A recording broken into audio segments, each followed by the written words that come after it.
दादा, आप माँ जी के साथ भी बहुत दिन रहे और उनकी कृपा और उनका साथ आपको काफ़ी महाराज जी से भी ज़्यादा मिला। उनके बारे में आप कुछ बताएं। देखिए, मैंने अपनी किताब में एक चैप्टर लिखा था जिस दिन माँ का शरीर हुआ 2017 में। तो फिर मैंने एक चैप्टर लिखा, 2018 की जनवरी की बात है शायद, कि 2 grand masters in my life, मेरे जिंदगी के 2 शक्ति स्तंभ। तो मैंने कहा कि मैं जब 18 साल का था, 14 साल का था, महाराज की मेरी भेंट हुई। 18 साल में उन्होंने मेरे सर में प्रहार किया और शिखा स्थान में, विजडम पॉइंट जिसको कहते हैं, उसके बाद से मुझे फिर कुछ मिलने को नहीं था, सब कुछ मिल गया। तो महाराज ने मुझे हार्डवेयर दिया। देखिए, उसके 2 इक्विपमेंट होते हैं, एक हार्डवेयर होता है, सॉफ्टवेयर होता है। महाराज ने मुझे हार्डवेयर दिया, बक्सा बनाया जिसमें कि आर के जोशी, रघु जोशी गुजरे गए और खूब पूछा गया, गर्म किया गया लोहे की तरह। टेम्परिंग जिसको बोलते हैं, वो टेम्परिंग हुई, महाराज ने करी टेम्परिंग जी। लकड़ियाँ फड़वाई, नालियाँ साफ करी, जितने मैनुअल लेबर सब कुछ किए हमने, कैंची में किए। वो महाराज ने हार्डवेयर दिया 1900, तब तक उनके शरीर से थे। उसके बाद उन्होंने माँ को सौंप दिया, तो मुझे सॉफ्टवेयर मिला। उसके बाद भावना मिली, सूक्ष्म तंतु जिसको कहते हैं, नर्व्स मिली, जिससे कि मुझे सेंसिटिव नर्व्स, जिसमें कि मुझे मैं सेंसिटिव हो गया इश्यूज़ के लिए। मेरे अंदर सेंटिमेंट्स आए, मेरे अंदर टीयर्स आए। लेकिन सन 58 में जब मेरा नया में रिक्रूटमेंट हुआ था मेरा, जो मैंने पक्का किया अब ये स्टूडेंट है, 58 में जब महाराज ने टीप लगाई, तो उसी समय दिसंबर में माँ आई अपने पति के साथ, तुलाराम शाह जी के साथ। और मैं बस आते ही कहते ना, आई फेल इन लव। मैं माँ के साथ इतना मुझे प्रेम हुआ कि मुझे गोद में बैठ गया, जैसे मेरी जन्म जन्मों की महतारी मिल गई। मैं कभी माँ को मैया कहता था या महतारी कहता था।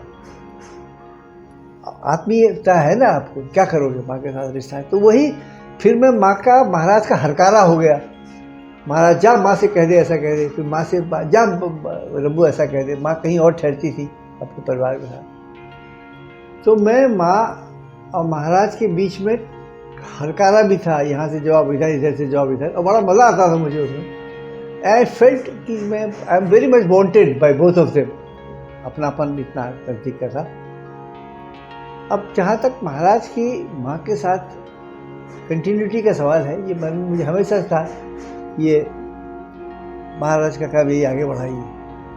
और वो मुझे बार बार देखना शुरू कर दिया था मैंने, क्योंकि 69, 70, 71, 72, 73 ऐसे अलग अलग अनुभूतियाँ हुई, एक्सपीरियंसेस हुए, जहाँ मुझे महाराज का, माँ का साइमल्टेनियस एक्सपोजर मिला।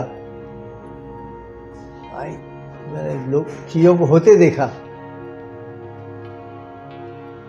तो अब देखिए, जो विराट को उतारना जो है ना, आप एक सुपर स्ट्रॉन्ग बोइंग 1000 सवारियों को लेके आप जब किसी स्ट्रिप में उतारोगे, तो उतने बड़े स्ट्रिप होनी चाहिए। जी जी जी।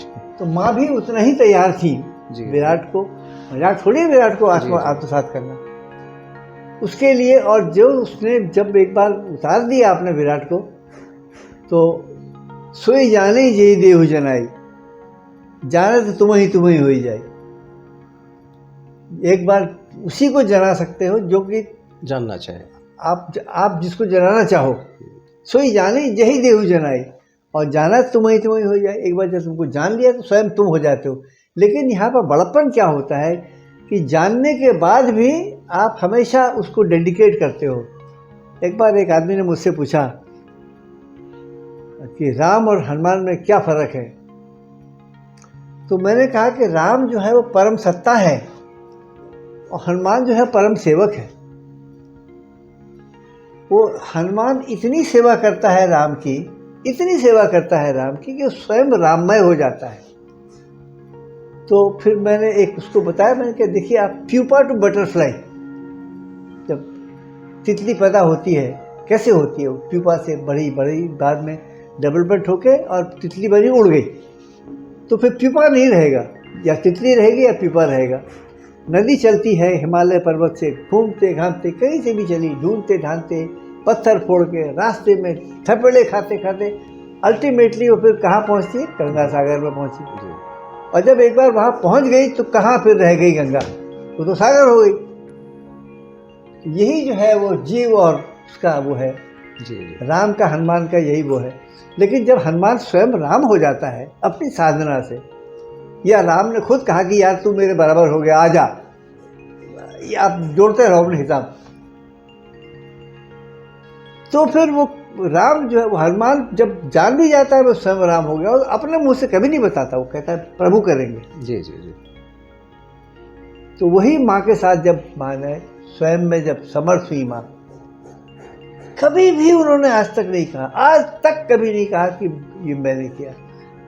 कभी मांगा भी उनसे, मैंने माँ से भी बहुत मांगा, मैंने लोगों के लिए बर मांगे, किसी की गरीबी दूर करने घुमाई, चाहता था कहाँ जाऊंगा उसके अलावा छोड़ के। पहले महाराज से मांगते थे बस, तो मुझसे क्या कहता है, जा महाराज से मांग। तो हम जाके हनुमान को महाराज की मूर्ति के सामने जाके कह दिया कि भाई देखो मैंने, माँ ने ऐसा कहा है इसलिए आपसे कह रहा हूँ, तो अब आप समझा दो, आपस में तय कर लो, मुझे कुछ नहीं करना। तो ये महाराज का खेल है। वो माँ को फिर अब उन्होंने काम आगे बढ़ाया, कहाँ तक बढ़ाया। अब मैं एक लास्ट दूंगा, आपकी समझ में आए तो मानना, नहीं समझ में आए तो रिजेक्ट कर देना, कि रामकृष्ण जो हैं, रामकृष्ण जो आज तक जाने जाते हैं, अगर विवेकानंद न बोला होता शिकागो एड्रेस में तो वेदांत को भी कोई नहीं जानता। और रामकृष्ण भी डैम स्क्विब कहते हैं, बाद में वो फिर धीरे धीरे विस्मरण हो जाता।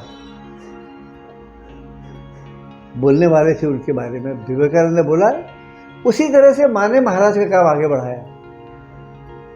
तो बोलने वालों तो चाहिए ही चाहिए, नहीं तो प्रभु स्मरण। भाई अगर तुलसीदास जी रामायण नहीं कहते तो आपको रामायण की इतनी बारीकियां नहीं मालूम पड़ती। जी।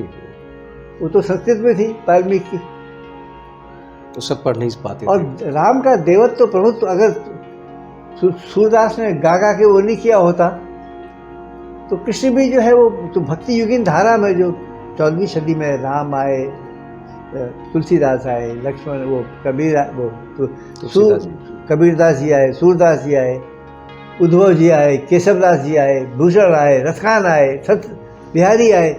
इन सब लोगों ने प्रभु महिमा को पुनर्जागरण किया। प्रभु तो चैतन्य अपने में सनातन है, लेकिन आगे बढ़ाने के लिए, उसकी चेतना को जागृत करने के लिए चैतन्य महाप्रभु आए, तो सारे नाडिया में उनका वो हो गया।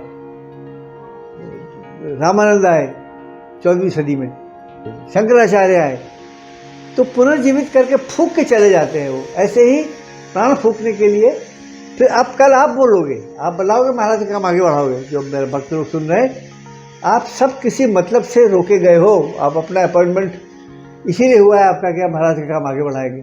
अगर आपको प्रेम है बढ़ाओ। देखो हमने तो अपना खेल खेल लिया भैया, और 2-4 साल कर लेंगे, बाकी आप आगे बढ़ाओ महाराज का काम। जय हो, आपका कल्याण हो, कल्याण मस्तु, कल्याण मस्तु, कल्याण मस्तु।